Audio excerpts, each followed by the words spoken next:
दासी राजा के पास जाती है और कहती है, महाराज, महारानी जी की तबीयत बहुत खराब है, वो आपसे मिलना चाहती है। दासी की बात सुन राजा खड्ग सिंह पैदल ही तुरंत रानीवास के लिए चल पड़ता है। ज्यों-ज्यों वो रानी के महल के करीब जा रहा था, त्यों-त्यों किसी अनहोनी की आशंका के चलते राजा का हृदय भारी और उसके कदम बोझिल होते जा रहे थे। जब राजा खड्ग सिंह रानी के कमरे में पहुंचा तो देखा रानी दीन दुनिया से बेखबर एकटक शून्य में देख रही थी और उसकी आंखों से लगातार अश्रुधारा बह रही थी। राजा रानी के पास जाकर उसका हाथ पकड़कर बैठ गया और बोला, रानी, क्यों दिल छोटा कर रही हो? मैं तुम्हें कुछ नहीं होने दूंगा। दुनिया का हर कोना छान मारूंगा, कहीं तो तुम्हारी बीमारी का इलाज मिलेगा। चिंता मत करो प्रिय, तुम बिल्कुल ठीक हो जाओगी। राजा की बात सुन रानी रूपवती बोली, नहीं महाराज, अब कुछ ठीक नहीं होगा। मुझे साफ साफ मेरी मृत्यु नजर आ रही है। हे महाराज, लेकिन मरने से पहले मैं अपने आखिरी समय में आपसे एक वचन लेना चाहती हूँ। राजा बोला, तुम्हें कुछ नहीं होगा रानी, तुम बिल्कुल ठीक हो जाओगी। फिर भी तुम्हारे संतोष के लिए मैं तुम्हें वचन देता हूँ। राजा के वचन देने के बाद रानी रूपवती ने राजा को चिड़िया की सारी कहानी कह सुनाई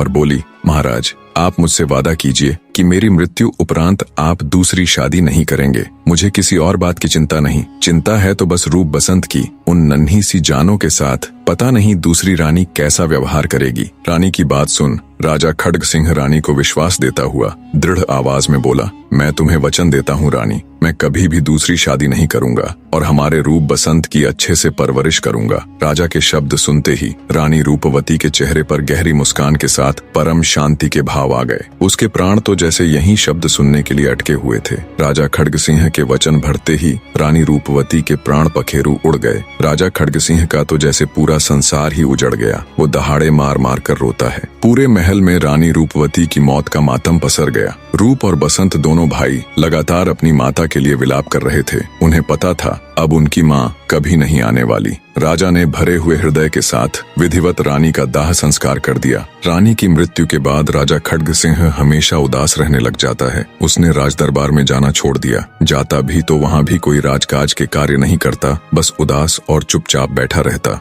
दिन गुजरे, महीने गुजरे, पर राजा की हालत में कोई सुधार न हुआ। राजा की ये हालत देख उसके वजीर, मंत्री सब बहुत दुखी थे। एक दिन ऐसे ही दुखी मन से राजा चुपचाप अपने दरबार में बैठा था। तब उसके वजीर और मंत्रियों ने आपस में सलाह मशवरा कर राजा से कहा, हे महाराज, कृपया आप दूसरी शादी कर लो। दूसरी रानी आ जाएगी तो आप धीरे धीरे पहली रानी के गम को भूल जाओगे। सबकी बात सुन राजा खड्ग सिंह बोला, नहीं, मैं ऐसा कभी नहीं करूंगा। मैंने मरती हुई रानी को दूसरी शादी न करने का वचन दिया था। मंत्री बोला, राजन, आप अपने लिए न सही, उन छोटे छोटे बच्चों के लिए ही दूसरी शादी कर लीजिए, उनको माँ मिल जाएगी, बने रहे।